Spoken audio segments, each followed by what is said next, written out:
Good stuff.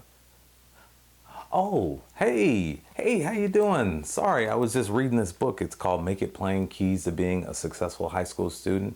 It's written by this Dr. Byrd guy, and man, this guy writes a really good book if you're a middle or high school student. I definitely encourage you to get this if you really want success out of your high school experience. But let me put this away. This is a really good page turner here. I'll put that away for now. And I think I'm supposed to be talking about the progressive movement. During the time period after the Civil War, known as the Gilded Age, it seemed as if many people were enjoying the prosperity in America as a result of the boom in industry, the mass production of products by machines, and it seemed like many people were enjoying the financial prosperity of that time. However, I've taught in previous lessons that unfortunately, it was only a few who had the wealth in their hands and they had all of the power, while many people were left poor, and many people were stuck in a situation to where they could never ever work themselves out of poverty, and they were stuck. Then this movement comes, the progressive movement. Later part of the 1800s, the early 1900s, this movement really picks up steam.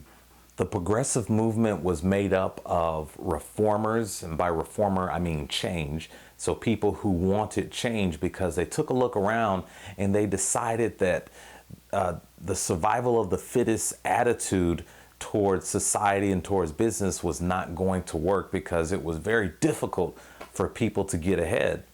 And so today what we're going to do is we're going to answer the question, what was the progressive movement? And in order to answer that question, what I've done for you is I've broken it down for you into 4 P's. The first P is going to be provide. And by provide, I mean provide a decent lifestyle for all. The second P is going to be promote. Promote what is right. The third P is going to be push. Push for economic equality. And then the last P is going to be produce, as in produce with efficiency. The first P is provide a decent lifestyle for all, or at least the opportunity to achieve a decent lifestyle. And I think that we can all agree that this world would be a much better place if everybody had a decent standard of living. Now, when we talk about lifestyle, lifestyle is simply the way you live or your standard of living, some of the things that you're used to on a daily basis. Do you live in a clean apartment or is it a dirty apartment? Many of you watching this are wearing name brand clothing. You have iPhones, you have Jordans on your feet. Well, some other people are not able to have name brand clothing and iPhones.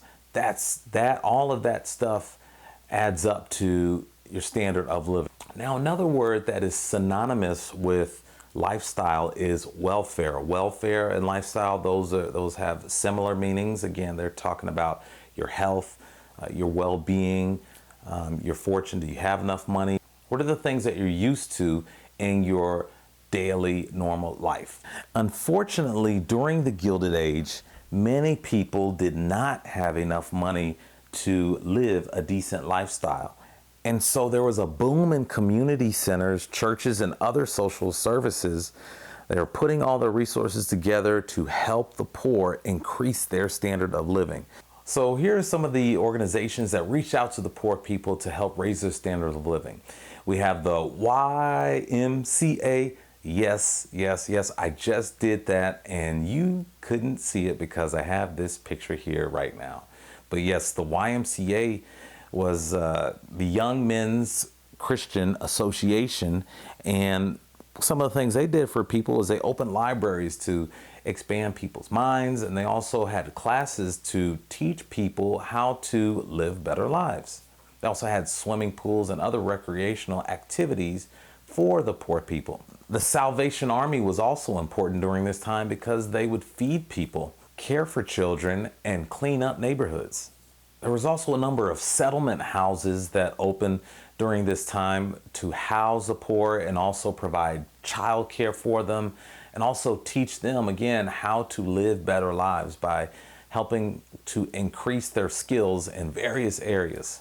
Also, during this time, women were very, very courageous in their fight for not only women's rights, but for the rights of children. There was a lot of laws that were passed regulating the labor of children because, as I mentioned before in previous lessons, that during this time children had to work and there was no option of daycare for families living in poverty. And so the children had to work because the family depended on their income as well. So people like Jane Addams spread the message that children should be in school instead of working these long hours for poor wages. And thankfully for the adults, by 1917, 37 states had laws and enforced laws that regulated working hours. Most importantly, the Supreme Court of the United States agreed that these laws were legal and in line with the Constitution. Now, this was different because it seemed that during many of these labor disputes that the government sided with the businesses. So instead of working long hours, people were able to spend more time with their families. The second P is promote. Promote what is right. And the word moral is also synonymous with that. So in a lot of your textbooks, you'll see that word moral, and moral simply means just understanding the difference between right and wrong. Now, many people during this time, they felt that the reason that many people were living in such poverty was because they didn't understand the difference between right and wrong. And so they felt that if you are living in poverty, perhaps you sinned against God. So in order to change that bad behavior, the number one thing many people went after was alcohol. And that's where the talk of prohibition really starts to pick up steam, leading ultimately to prohibition, which is the banning of manufacturing and selling alcoholic beverages. Now, for a long time, women's groups and other groups have been calling for prohibition, but now more people are listening. Even Booker T. Washington was a proponent of prohibition because he felt that it would keep many blacks living in the South out of trouble. And along those same lines, it was believed that, people committed crimes because they just weren't taught moral principles when they were young. Now, to really tie this up, moral principles, they can be defined for us today as, don't look at your phone when someone is talking to you. When you're in the cafeteria, I know I'm talking to some of you, I know it. When you're in the cafeteria for lunch, always throw your trash away. And most definitely, there's the golden rule. Treat others as you want to be treated. So keep that in mind as you're studying this P. It's very simple. It's just doing what is right, doing the right thing, and exercising moral principles. Number 3, push. Push for economic equality. Now, it's very ironic that this is still a topic of conversation today. And I'll bet your teacher could come up with a great paper for you to write that compares time during the Gilded Age to the present day and some of the arguments over economic inequality that many people think exists today. And so one can wonder what has changed. Well, a lot of things have changed. And this is an opportunity to compare and contrast then and now. That's why we study history. Back to this.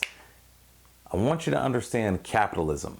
Capitalism is an economic system in the United States, and it's in other countries around the world, but especially in the United States during this time. And when you think capitalism, I want you to keep in mind these couple things. Capitalism allows people to own businesses and own property, and that's a huge benefit of capitalism. It also encourages businesses and encourages people to get into business because of the profit. And the profit that they make, they get to keep. And that's a huge hook for anybody engaging in business. Now, with capitalism, there is also competition between businesses. For example, so there are multiple phone companies out there competing for your dollars. So because of this competition, it's going to drive these phone companies to offer you the best possible phone that they absolutely can at the best price. And also with capitalism, the consumers are the ones who set the price. For example, if iPads started running $2,000, fewer people would buy those iPads because the price is too high. And so Apple would be forced to lower the price of the iPad to around $500. I think that's what it is right now. And that price works for Apple because they're happy with the number of people who are buying iPads at $500. So now I've given you like a crash course on capitalism. Going back to the progressive movement, you had business leaders doing shady things to stay on top and creating monopolies so they could have a lot of money. They were able to influence government. And because these big businessmen were able to influence the government did very little for those people who had no money. If you don't have any money, then you have very little influence.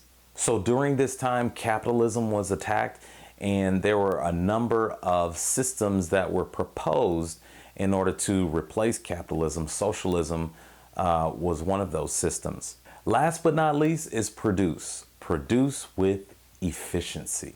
Now, Henry Ford understood this. Now, even though there were some maybe self-centered reasons involved, Henry Ford took a look around and he realized that the only way he was going to get more out of his workers was by reducing their hours to 8 hours a day. And he also made a 5-day work week. And by doing this, what Henry Ford did was he got more out of his workers and his turnover was down, meaning that fewer people walked off the job. There were also articles that came out around this time that correlated sleep with academic performance. And that simply means that people realize that, wow, if children get enough sleep, they can perform well in school. Well, that seems like a simple thought, but this was before children were compelled to go to school. This was before it was a law that children had to go to school. And so few people thought about this. Reformers of the progressive movement would also seek to change local, state, and federal government because they saw that there was corruption through all levels of government. People realized that the government was wasting time, money, and resources that, if wisely used, could help more people. So the progressive movement comes in like a big wave, changing life as people knew it back then. So in summary, the progressive movement sought to change and fix the issues of the Gilded Age. The movement came in like a big wave, sweeping the country, making changes everywhere, and attempting to make life better for everyone. Well, that's our social studies lesson for the day. Please feel free to visit the Vision Chasers website for more tips and tools to help you as you chase your vision of success. Also, download the worksheet that goes along with this video to further help you understand the goals of the progressive movement. Well, until we meet again, I am Dr. Byrd. Please keep chasing the vision. Bye. The second P is promote. I need you to understand that capitalism is a system. Now, capitalism is the system of